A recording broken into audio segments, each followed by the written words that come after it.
creepy old guy that grabbed my hips at a party. I was at a New Year's party and some of the company was nasty. Was in the route to the door, talking, but not in front of it, when some guy 50 years my senior put both hands on my hip or upper butt and squeezed as he moved me out of the road.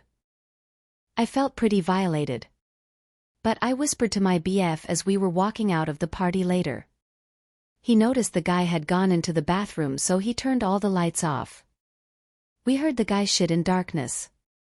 I know it's only tiny, but the thought of him scrabbling for toilet paper makes me feel a bit better. The story of the work radio. Let's get into it. TLDR, coworkers couldn't share the radio, so after the old one broke, I bought myself a speaker and played very unpopular tunes. It all started 7 to 8 years ago. I used to work outdoors in an industrial setting that was rather loud.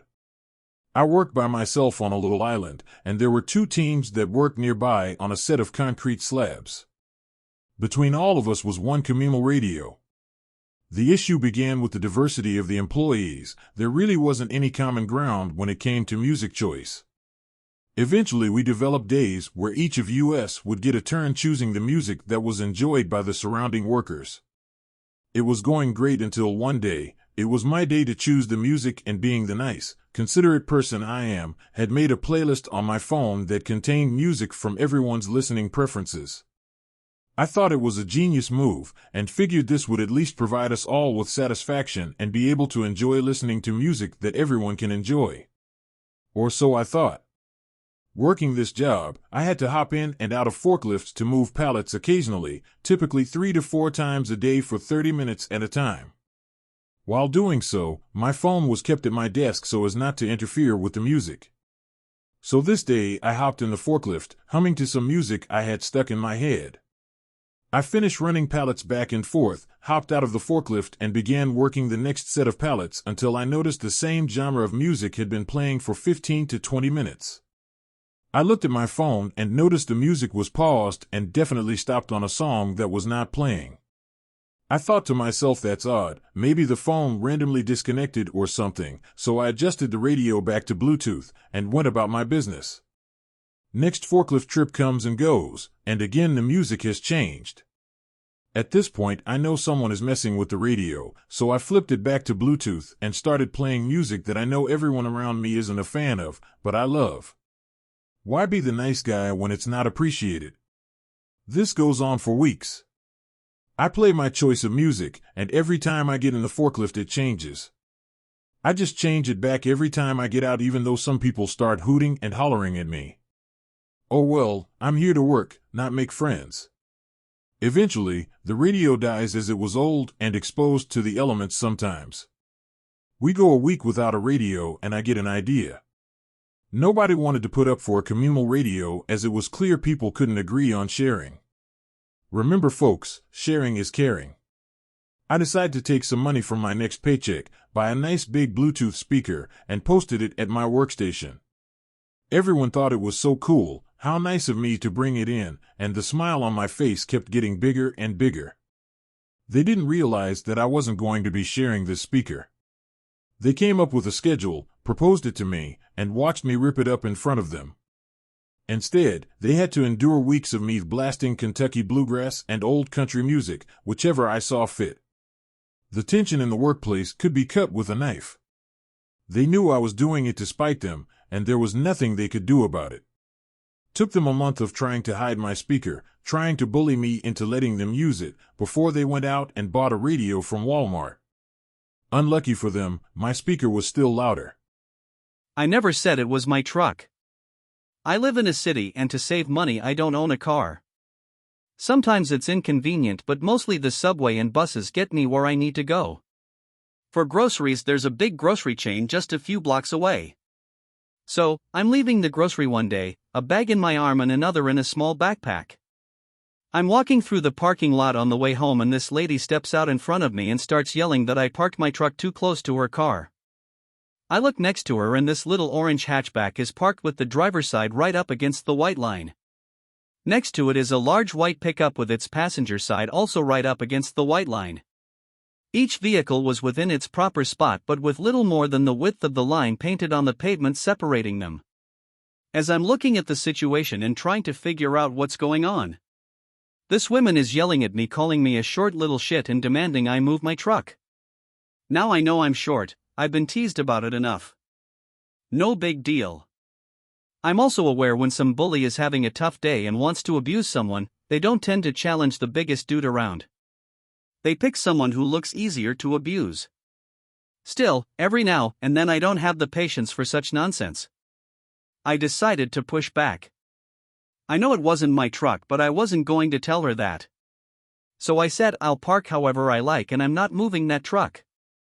She kept yelling and mocking me and I continued to refuse to move the truck. Anyhow, while this is happening, a dude walks past us, tosses something in the back of the truck, climbs in and starts to pull out. She does a double take and seems lost for words.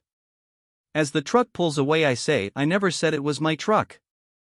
Then I continue on my way through the parking lot, headed home. My ex ruined my Christmas, so I ruined his birthday. This was several years back and I was a dumb teenager, but I would totally do it again. I was dating this guy that I thought was really awesome. What I didn't know is that he was hiding a secret. What secret? Turned out he was gay and decided not to tell me. Just for clarification, I have no problem with anybody being gay. My problem was that he chose not to tell me, even though he knew before we started talking and play with my feelings. I had to find out through somebody else, which was utterly disgusting. This had to happen right around Christmas that year, so I was not in a celebratory mood. What did I do? Turns out I was friends with the guy my ex ended up going to. I sat around and waited until it was my ex's birthday, and then I told his new boyfriend exactly what he did to me. Guess who ended up getting unceremoniously dumped on their birthday? Moral of the story, don't screw with my feelings, and definitely don't lie to me. Once I find out, it's not pretty. Sweet revenge. My roommate's partner is the absolute worst, and I've been struggling dealing with them for 2 years now.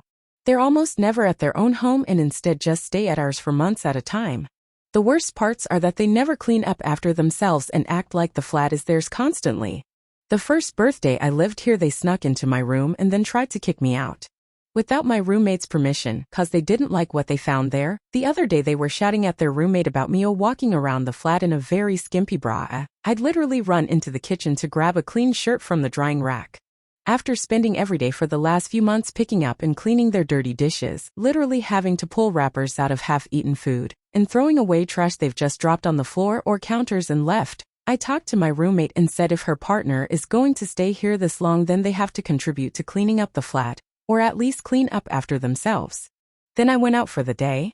I came back home to the partner sitting in a mostly clean kitchen, with the dishwasher running and baking a cake, a win for me. Normally when they did something like this there'd be dishes and trash everywhere. Also the partner is blanking me and not saying a word when I'm around, another win. A couple of hours later roommate comes into my room asking if I want the cake so sweet it makes you sick. I try a bit and it's an aggressively sweet funfetti cake that tastes like cotton candy, but if you have it with something bitter like black coffee it's actually really nice. Roommate and her partner hate anything bitter. So now my roommate's crappy partner is having to sit there while I eat the cake they lovingly baked and cleaned up after, for the person they're seething at. Best petty win. Edit. Yeah, I'm getting that the revenge is a bit esoteric here, so for context, I'm trying to get better at confrontation at the moment, so even something this minor feels like a win to me. B. It was a birthday cake that they had baked for my roommate and were intentionally trying to keep away from me as a petty jab because I politely asked them to clean up after themselves. See, this seems small, but remember this person is insanely entitled and overreacts to everything. They got angry at my roommate for offering me some and not just throwing it in the bin, and then screamed at roommate for like 10 minutes when I suggested adding espresso or almond extract to offset the sweetness next time. D. They didn't poison the cake. They're genuinely not that smart, plus it's been like 24 hours since I had any and I'm fine. Keep using my air hose? Not anymore. I am a mechanic. I like my tools where I fucking keep 'em. Oak, now that's clear, and excuse my grammar, I'm a heathen and kinda tipsy, but this was funny. We have no air hose reels anywhere in this factory, it sucked, place was a shit show. I had my own air hoses. A few nut rounders like to grab my air hose and just leave it around, ugh. It came to a point where it was wrapped up in a low-profile electric pallet jack. I was not happy, but I made another one with a fun little trick. I stuck a ball bearing in the hose so you get maybe 3 to 4 seconds of air if it's all the way on the other end, or a quick spritz of fug all. This was absolutely delightful to watch them get upset as fug and then leave it all pudged off on the ground. Always would go and coil it back up and hang it next to my box. Did this for a while. Throwing off. Q Petty, and no, not Richard. If you have ever taken apart a good skookum wheel bearing, you know those rolling elements are hard as shit and very magnetic. I like magnets. I happened to come across a magnetically coupled air cylinder with these astonishingly strong magnets years ago, and I cut one up then put it in the glove of my right hand. I can now use the air hose no one could use. Holy shit, the 3 guys who were the problem lost their damn minds.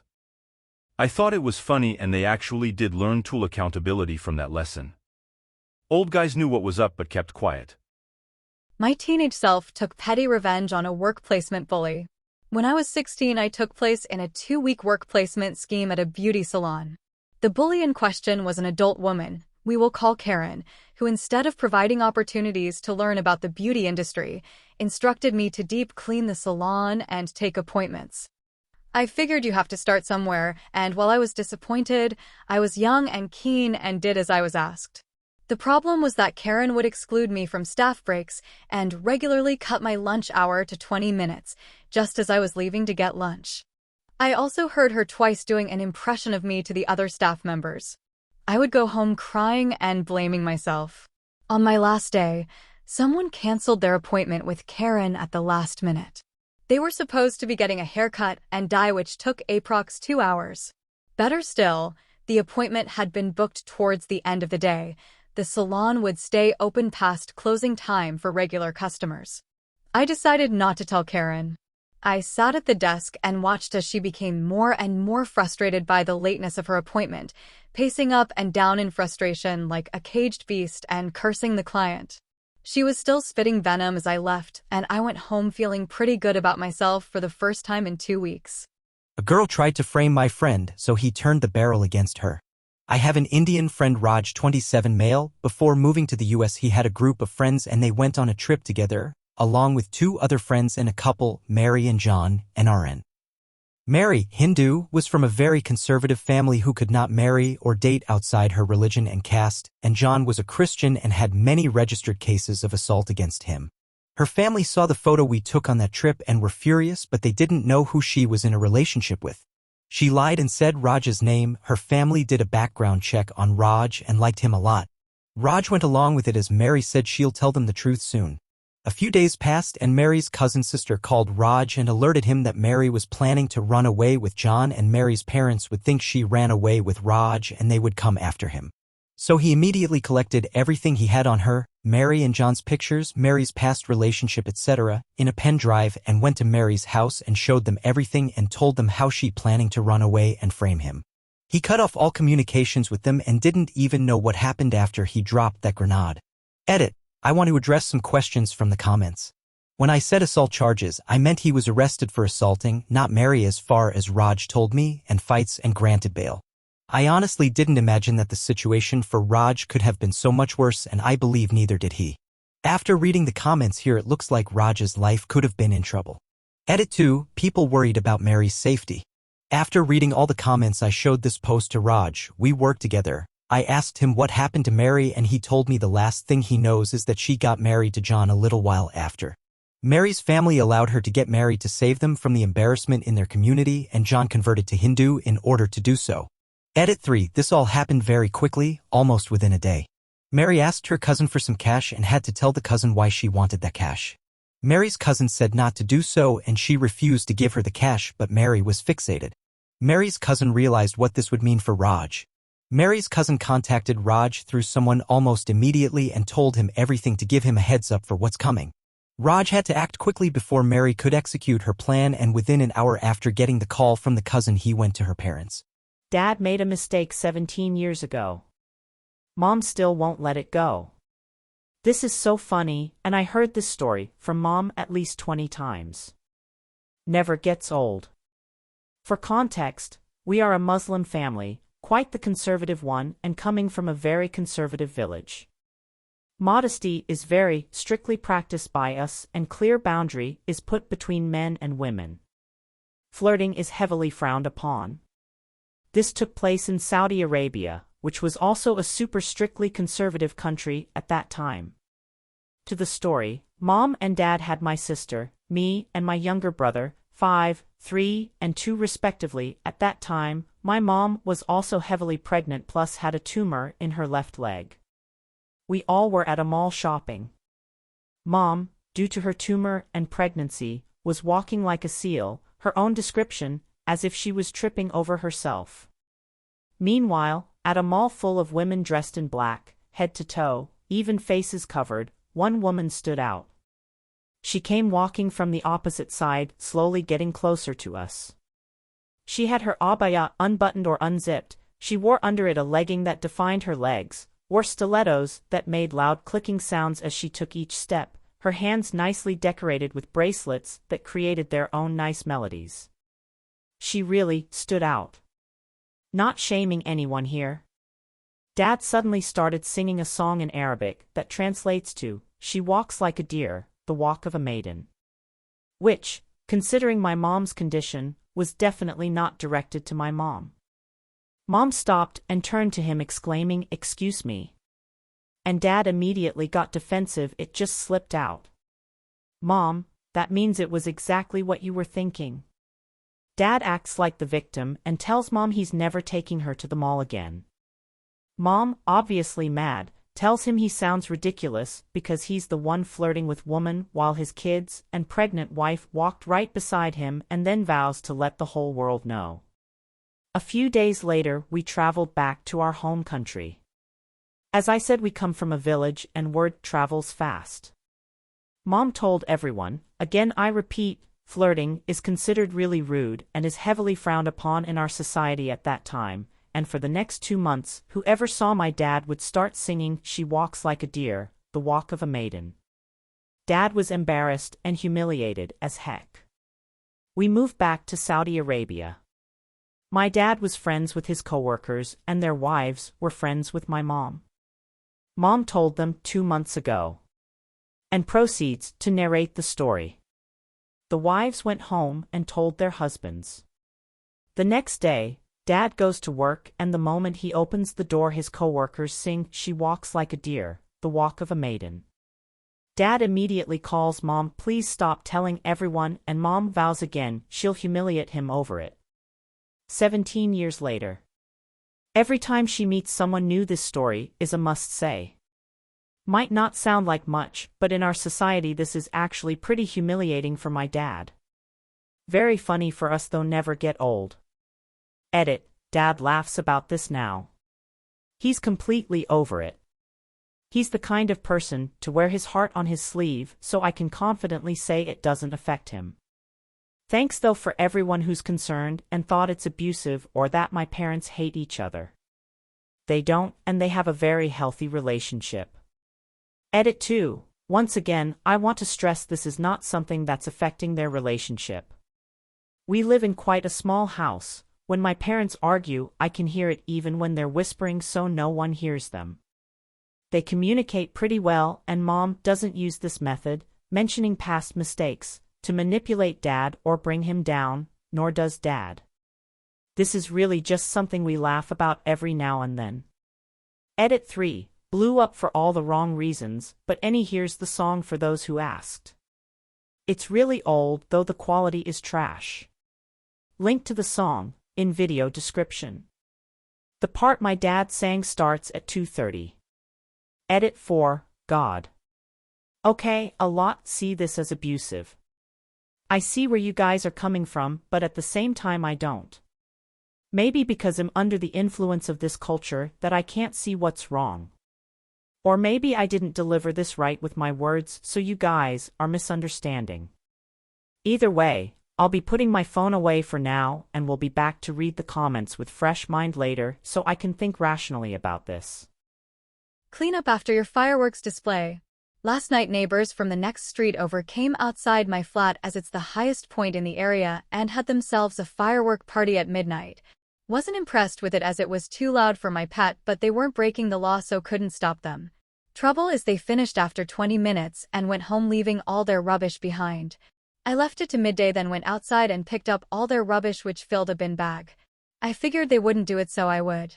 I also decided to leave the bag full of dead fireworks right outside their front door so they can't miss it when they leave their house. Ask for my parking spot?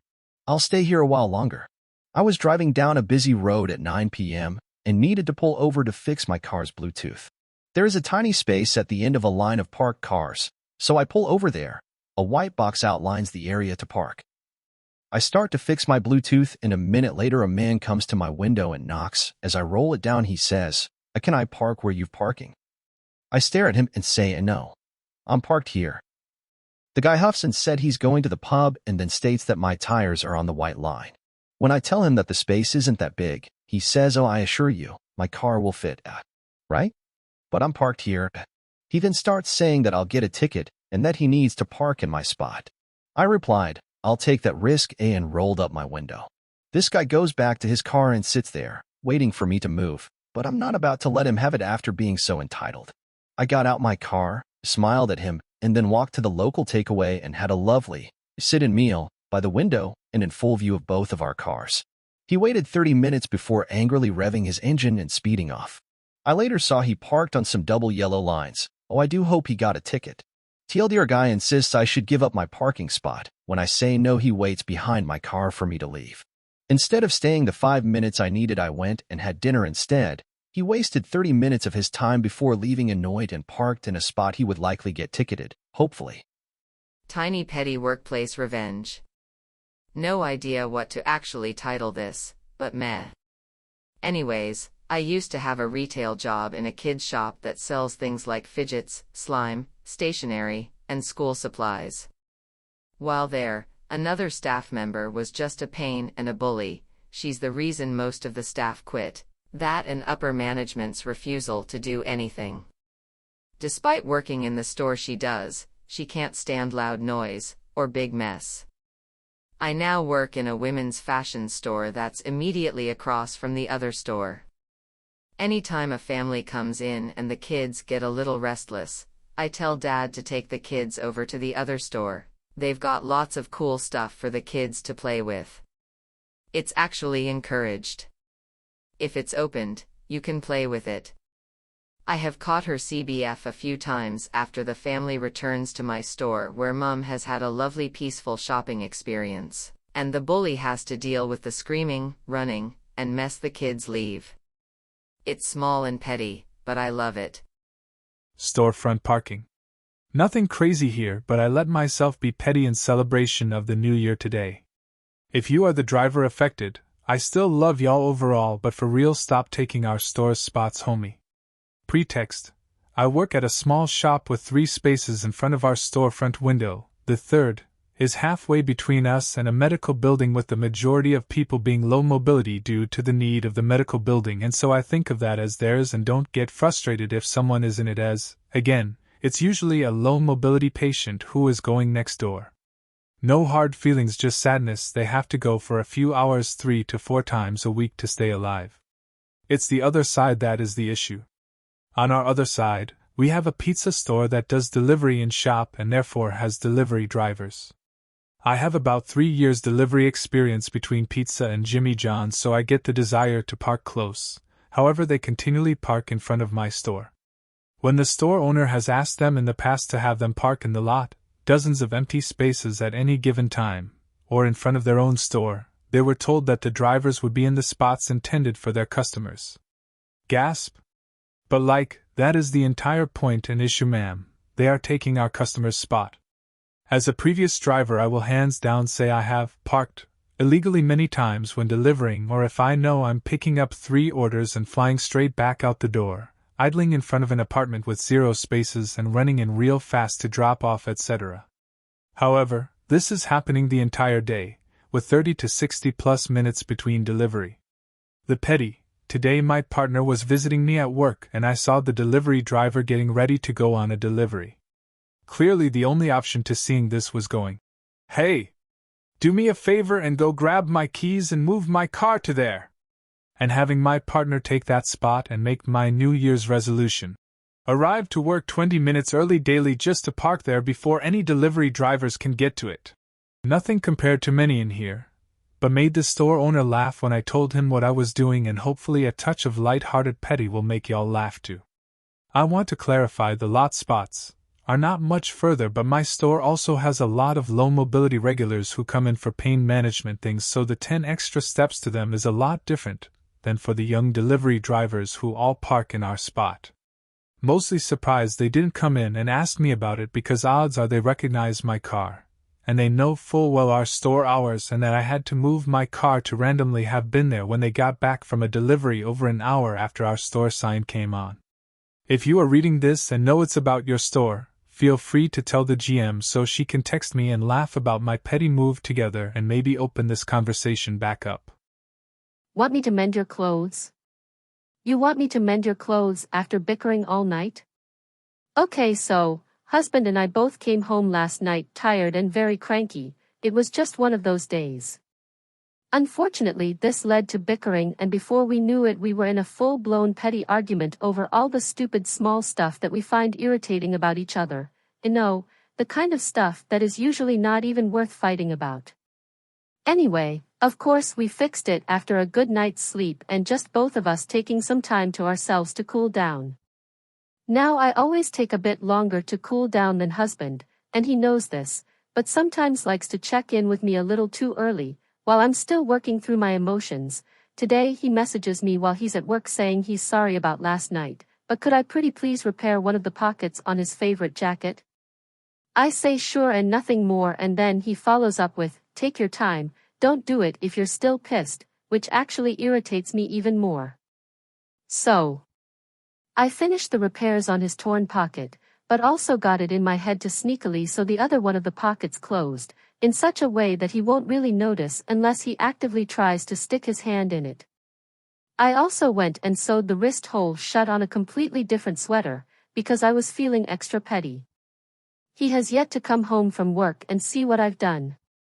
Landlords from hell. I, 20 male at the time, and 2 roommates, both 20 male, rented a house near the college we attended. The house was owned by a couple in their 50s. They had left some furniture and some bookcases in the house they said belonged to former tenants, and we could use them.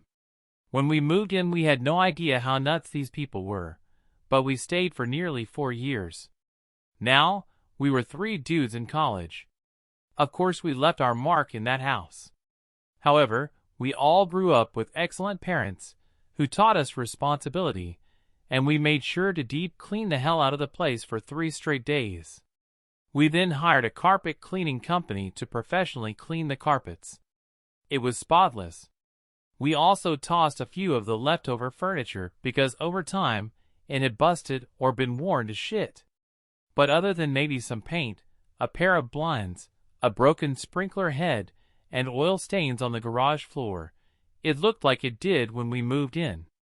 They arrive for the walkthrough, and the woman loses her mind with rage. Apparently the furniture was not left behind by former tenants, but pieces made by her father in the 50s. This house is the house she grew up in apparently. She cursed us out for what felt like hours. We spent the next week tracking down the discarded items, actually getting nearly all of them back from the city's dump. Seriously, don't ask how we did it, because it was nothing short of a Christmas miracle. The only things we couldn't get back were some custom-made pillow cushions. We returned the items, and waiting the dreaded deposit decision.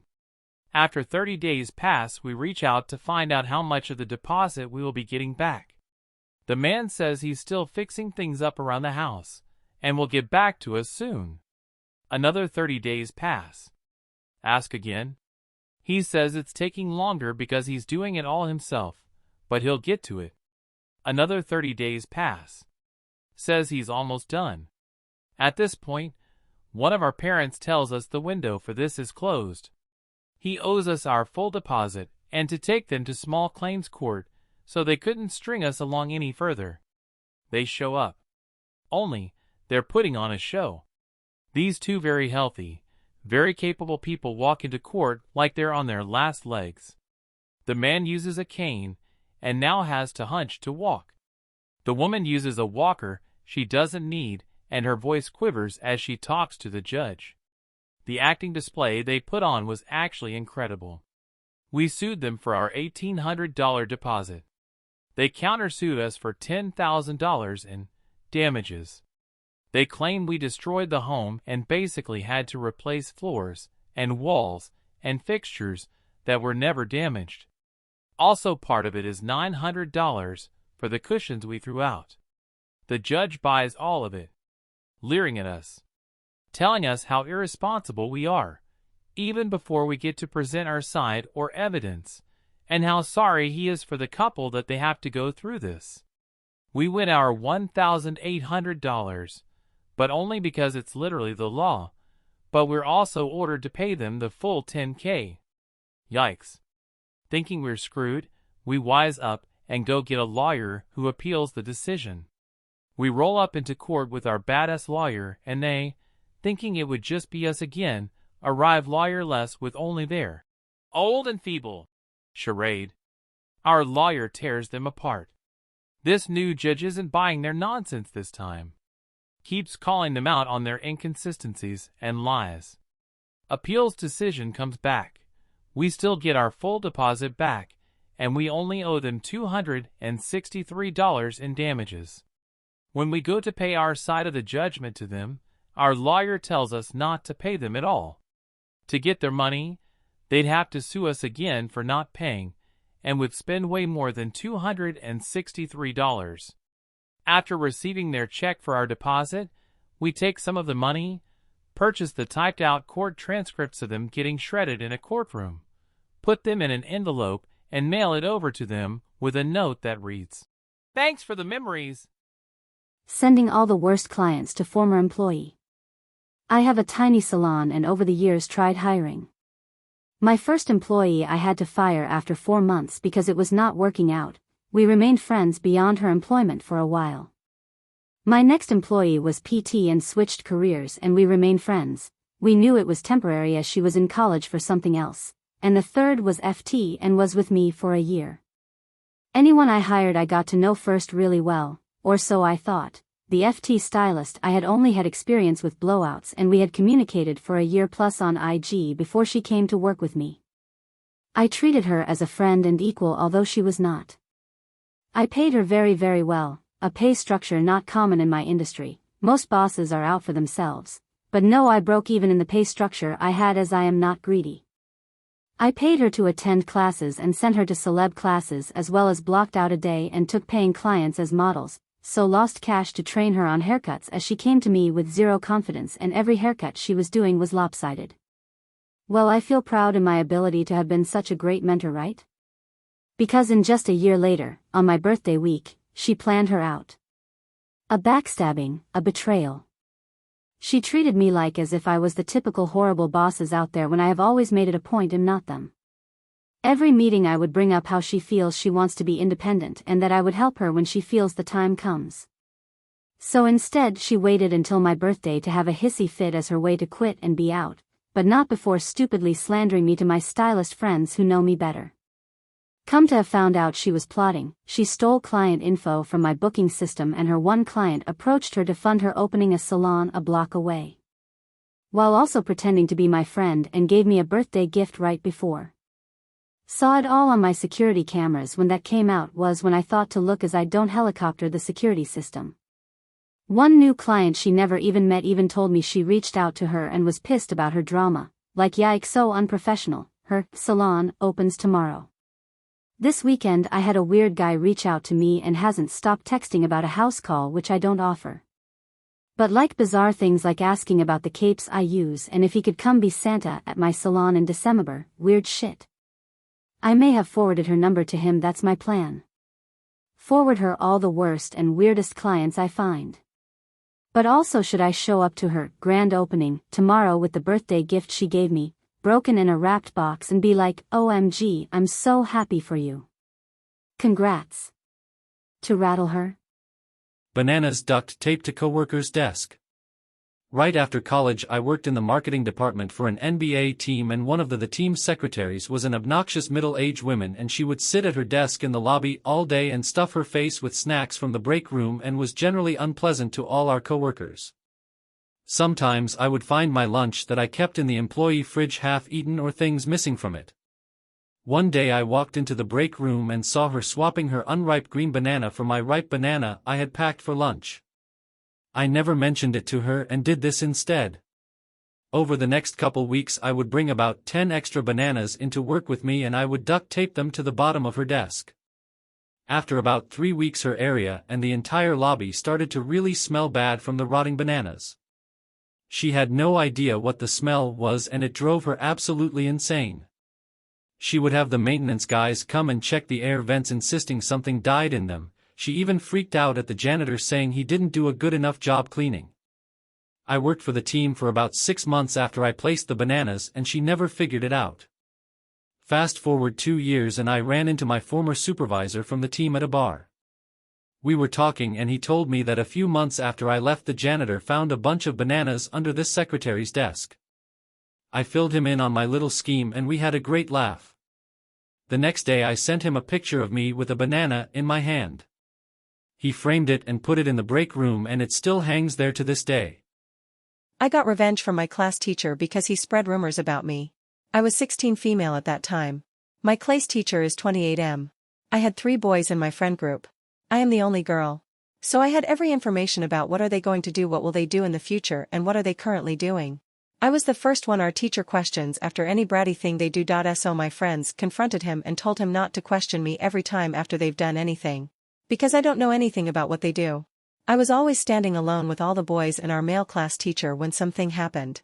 And my friends told him that it's not okay for a girl to stand alone with bunch of boys in classroom. It was awkward fr. Because there were like 15 males and I am the only female there. Our class teacher hated me, but he couldn't do anything because I had the best marks in our class. I will always be the first, even though I did some crazy things, grinning face with sweat, so he thought it would be a good idea to make a rumor about me. He wrongly accused me for having a relationship with one of my friend. Remember, relationships are not allowed in schools in my country. That boy had a little keychain that I gifted him on his birthday. He told principal about that as his proof. And also told him that I always hang out with him. We both were summoned to the office. My friend told principal that he doesn't even see me as a girl. Same for me. I don't even see his as a man. And also I told the principal that he is not the only one that has that keychain. My other 2 friends have the same keychain in different colors too. I also had 3 gifts from each one of them too. He decided to summon other 2 friends to the office too. It was so sharp king embarrassing. Some even assumed that I am in a relationship with all of them. We told our class teacher to stop doing that. We thought it was over, but he decided to inform this to our house. Joke's on him, my dad is friends with my friend's dad. I told him everything. The way he questions me every time when the boys do something, and the way he complained to principal. Everything. This was not his first time doing something like that. Well, my dad didn't take it in good. He was furious. He was complaining to school about this. After some time our class teacher had to change schools. He made sure that our teacher will transfer somewhere else. I didn't even tell him to stop. He was kind enough to not to ruin his job. Many students were glad about that. Because I am not the only victim. He even accused some friends for having homosexual relationship too. Even though they were not. He never saw any friendship normal. I am still friends with that 3 boys. 2 of them are married now. One is in a serious relationship. I am that neighbor. The one who everyone else watches to see what color bin to put out. Where I live you put out 2 bins each week. The general waste bin, and a recycle bin and green waste bin on alternate weeks. For some reason other people have difficulty in remembering what week it is and copy me so that they get it right. A while ago one of my neighbors really annoyed me, so I deliberately put the wrong bin out early. She copies me and then disappeared for a long weekend away. I then changed the bin over so everyone else put the right bin out. She came back to a full and very smelly bin. She'd stuck frozen prawn heads in there thinking that they would be collected the next day. She had to deal with the smell in her yard, as the council here takes a very dim view of people who leave their bins full on the verge. To be honest, I was just hoping to get her to have a full bin for 2 weeks. The rest was just the icing on the cake. Not sorry at all. Incidental petty revenge ended bad roommate issues for good. This happened to me quite some time ago when I was sharing a small 2-bedroom house with another guy from college. The house was divided into 2 bedrooms/bathroom areas with a living room and a kitchen in between. We shared these spaces without issue for about 2 years. We didn't have problems with food storage, food sharing, etc. It really was a good living arrangement because we both just worked and went to our classes, and played video games on the weekend or had a couple friends over. Pretty normal stuff. Well, Harry, not his real name, started taking the drinking too far in our junior year. Way too far. Completely recluse to his bedroom only, pretty much only coming out at off hours to get food or throw trash away. Cans and cans of beer just stacked ceiling high. He moved his TV and console into his bedroom instead of the living room. Started being very particular about food and went through phases of eating nothing but fast food, Taco Bell and KFC, and then eating nothing but these weird juice drinks from a coffee shop down the road. Didn't want me storing my snacks near his items anymore. It was just weird. He kept doing his chores, kept going to classes, and didn't really care that alcoholism was taking over his life.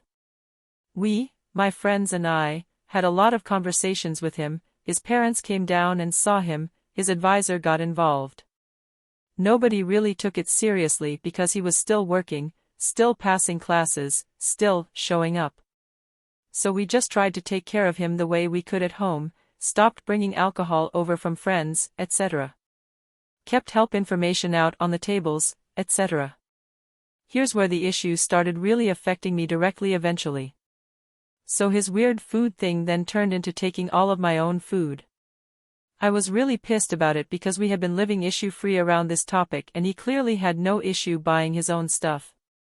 This went on for way longer than it should have before I got fed up and did something about it. Talks didn't work, labeling didn't really deter him.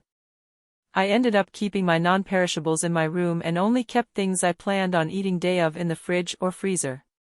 It made coming home and trying to figure out lunches and dinners more stressful than it should have been. One day I got a wild hair up my ass and decided I was going to douse him with a spicy food so hot he'd think twice before eating my stuff again.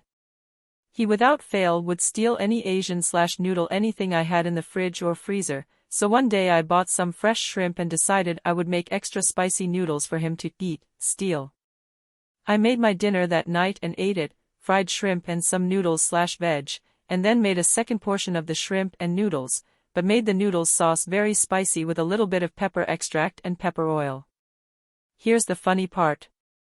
I packaged the noodles up in the fridge like I would have if it was my meal prep, and I ended up leaving the fried shrimp on the counter overnight. I meant to of course package the shrimp with the noodles as part of the meal. Well, he did in fact steal my food when he came in the next early morning. He worked until 3 a.m. some nights. Including the shrimp that had been sitting overnight on the counter, probably at least 8 hours or so at that point if not a little more. He had violent diarrhea and vomiting probably 3 hours after he ate his stolen meal. I woke up to him vomiting in the kitchen sink because he was getting a glass of water and another round hit him. I said, "Man, are you okay? What's wrong?" He goes, "Man, I think it was the shrimp on the counter." I was confused and then remembered. I said, "Oh, the shrimp I made last night? I forgot to put them up." He said, "Yeah man, I ate it when I got in from work and didn't think twice about when you had made them." Bad move on my part. I was fighting a laughing fit. I asked him if needed anything and he said nah, he was fine. He slept it off, rehydrated himself, and we never had an issue with him eating my food again for the last 1.5 years we lived together. Ex-roommate tore up apartment and states she's not responsible for any of the fees, so I canceled my phone plan under her name that has a balance of $400. I, female 24, lived with my ex-roommate, female 24, for 3 years and it was great the first couple of years, but this past year has been a nightmare. I'm gonna try to break it down as simple as possible. In 2020, when she was moving in, she talked me out of putting her on the lease, and honestly I should have said no to her moving in just for that, but at the time we were best friends and I thought I could trust her. At the beginning of 2023, she went to some classes and met a guy there. They had a thing together, but there was a rule set in place stating you couldn't date within the class. They decided to date anyways on the down low, and then they got scared they were going to get caught, so they ended things a couple months into it. Fast forward to the time they both are graduating this class, the guy has a new GF that attends.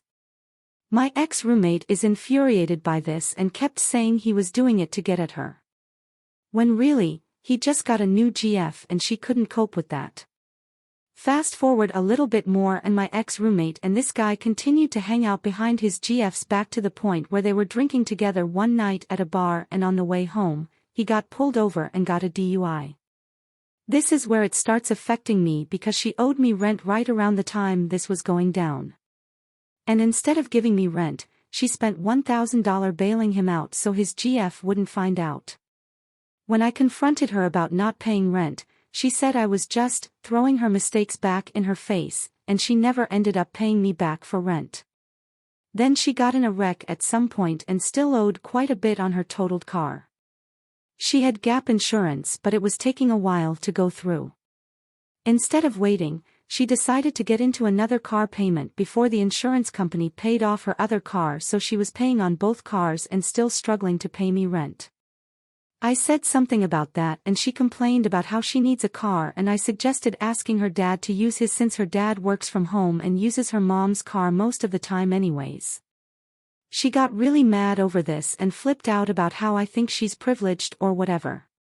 At some point while we were arguing, she suggested moving out and I told her, okay. The lease is up in a few months. We can revisit this then and see if anything has changed. She liked that, so we stayed until the end of the lease, and then we both decided this wasn't working and to go separate ways. She told me she found an apartment in the same complex. She also kept asking to get a dog this past year, and I kept saying no because I didn't think she could afford it and I wasn't going to pay for her to get a dog to tear the place up more.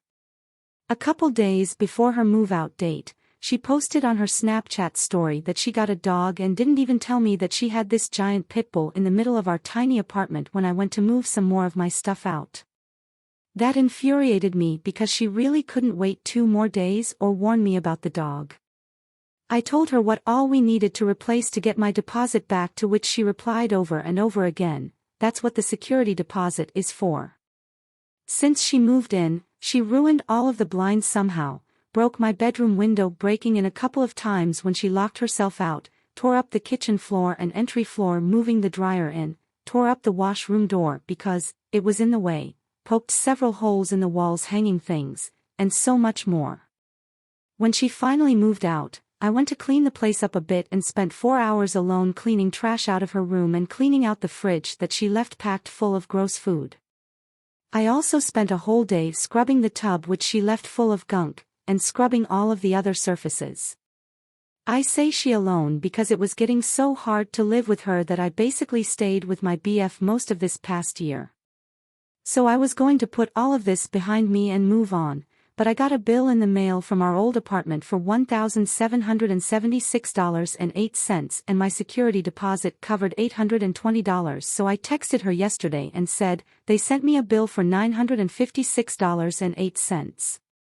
Are you able to send half?" To which she responded with a bunch of questions asking everything they charged us for, and I answered and sent pictures of the documents with receipts for everything. I knew in my gut she wasn't gonna pay anything, but she straight up said, "Okay, so looking at what all the deposit covered looks like damages and cleaning expenses other than the vinyl repair, which was $520.86. I don't feel like I am responsible for the utility fee or the carpet cleaning because that was on the lease as your responsibilities. You also told me you were going to get the carpets cleaned. So I will send half of the $520.86 for the vinyl replacement. I don't feel like I am responsible beyond that." Basically saying screw you to me because her name wasn't on the lease. I also never told her I would get the carpets cleaned because I asked her to, and she said, "That's what the security deposit's for." She sent me $260 and that's it for all of this. She moved in after I was already living there, so that security deposit was mine alone, and it's very frustrating that she just straight up didn't care to ruin this whole friendship over this. So after she sent that, I felt defeated thinking I can't do anything about it until I remembered we have a phone plan together. So I looked up how much I owed on my phone, $400, and in the policy it says if you cancel, you're still responsible for any fees on the phone. So I called them and canceled it and made sure to already remove my card info and my autopay and told them to bill my ex-roommate for it. Since it was under her name and she doesn't care, why should I? And that ensures that she can't contact me anymore either. Revenge on asshole upstairs neighbor. Years ago, I lived in an apartment on the ground floor of a 3-story building. Everything was fine until the lady above me died and they removed the carpets and refinished the hardwood floors. New people move in, a woman, her loser baby daddy and a young girl. The noise was so loud, just crazy. I went up to introduce myself, the man meets opens the door, I introduce myself and offer my hand to shake, his right hand is behind his back, like he has a gun. The little girls is looking at me wearing mommy's high heels. Now I know what some of the clomping was. I explained the situation and asked if maybe they could remove their shoes when at home. We do, but I know not everyone does, and I don't really remember his response, but nothing changed. It was stomp stomp stomp day and night. Loser BD didn't work, so he was there all the time, clomping. I worked opening shift at a restaurant, so had to be at work at 6 a.m. most days. Needless to say, all his heavy clomping would fuck my sleep up most nights. So to get my revenge, I used to put my loud-ass alarm clock high on a shelf as close to where I figured their bed was. I'd wake up, make coffee, finally turn it off after a few minutes. But that was not enough. This was in the days of landlines. When I would leave for work, would crank up the volume on my princess phone, it was fucking loud. Once at work, I would do my opening stuff, have coffee, and whenever I had a moment, I would call my number. I would let it ring and ring. Then I'd wait a bit, do it again, repeat. I used to do this like every day. I have no idea if it drove them crazy, but I sure as fuck hope it did. I made myself a pledge, never live below people again. Cry havoc and let slip the crows of war. When I was 18 I got my first real job, doing oil well testing in northern British Columbia. I also got my first workplace bully. This story is about my 2-time petty vengeance on this asshole. My bully, we'll call Nick, was just plain mean to me. He was the lead hand on our 2-man crew and loved targeting me for abuse. I was young, kind of a nerd and an easy target, he thought. Nick and I worked night shift together and it was always an unpleasant experience for me. Initially he would just do shitty things like stay in the office trailer sleeping or watching movies while I did all the outdoor work, only waking to type up our daily report and email. Make me stay outside for hours during -40°C conditions when there was no work to be done. This progressed to insults and juvenile name-calling and finally escalated to some physical violence. One time when we're having breakfast he opened up a coffee creamer before throwing it in my face. The next incident he kicked me in the nuts while we and some other crews were in the bar on a night off.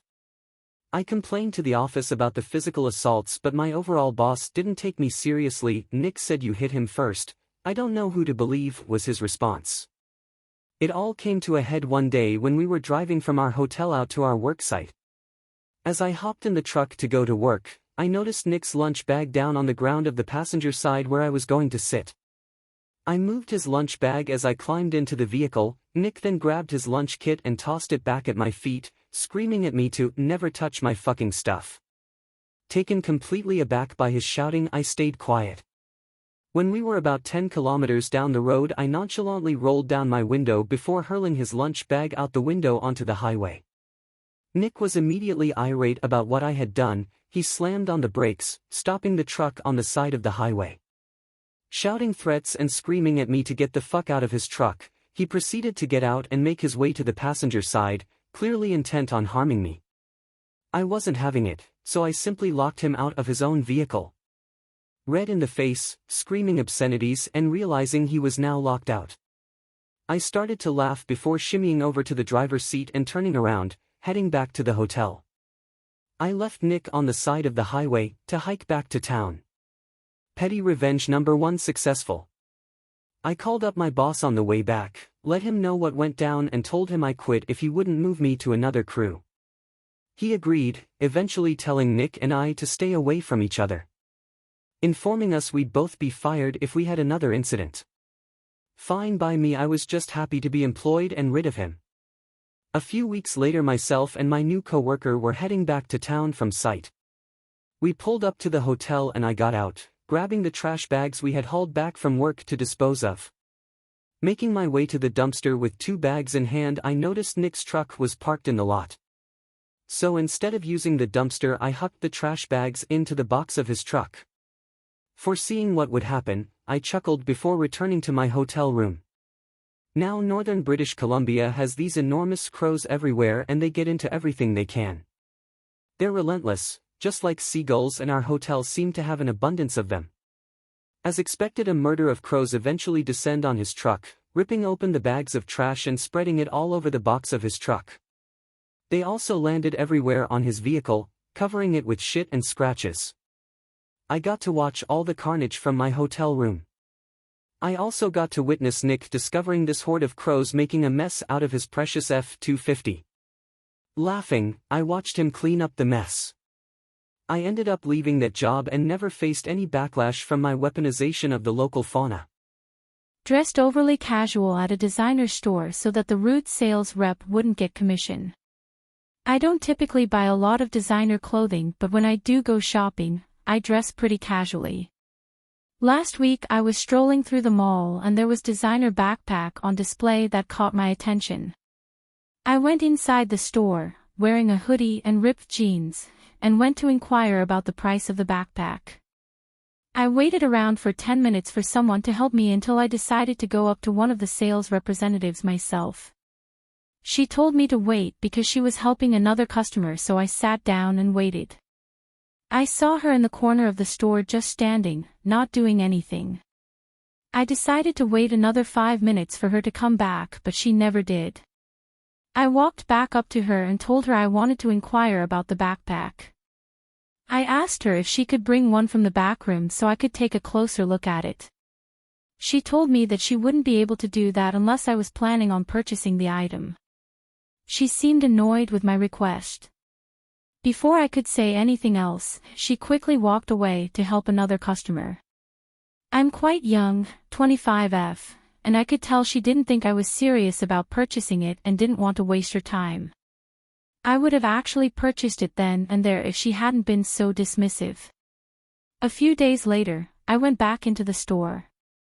This time I made sure to dress even more casually than before. I walked in with a pair of sweatpants, running shoes, a tank top and zip-up. The same lady was working that day and turned her back to me as soon as I walked in. I went up to one of the other sales representatives. This guy was younger, smiling and seemed eager to help, and I told him I wanted to purchase the backpack and he gladly went inside and got for me. He even asked if I'd like to take a look at it before buying. I thanked him and he checked me out. The store manager was also by the cashier and I let him know that I came in last week and that the lady wouldn't let me see the product before purchasing it. He was upset to hear this and told me this wasn't the first time he had received a complaint about her. The item was a few grand and all the commission went towards the junior. He was so kind and grateful. She avoided eye contact with me after she got told off by her manager and I smiled at her as I walked out of the store. Don't judge a book by its cover. Friend's evil stepmother dies and what is done with life insurance is awesome. I have a dear friend, Shannon, fake name, in her early 60s, and as a toddler her parents divorced and dad remarried a petty woman, Cruella, who wanted him to cut ties with Shannon. They still managed a relationship, but not as close as it should have been during her years growing up. Shannon married young and struggled a lot but raised her 3 girls into young women who all now have families of their own, and Shannon is now a proud grandmother and great-grandmother. But back to Cruella.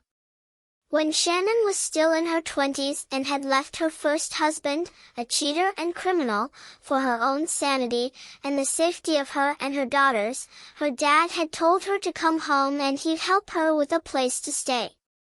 Upon arrival, Cruella, she controlled finances, said she was unwelcome and on her own. Shannon figured it out, and again, the girls grew up healthy and loved, and Shannon remarried a loving man, but for 30 years, she was never allowed to visit her father for Christmas or holidays or birthdays. Cruella died this year. Shannon was invited for Christmas, and her father surprised her by letting her know that he was paying off her mortgage. It could never make up for not being then when she was younger, but it could give her some comfort now that she is retired. When they went to the bank today, she learned where the money came from. It is Cruella's life insurance payout. Cruella would roll over in grave if she knew that her life insurance went to pay off the house of the stepdaughter she wanted to deny existed for nearly her whole life.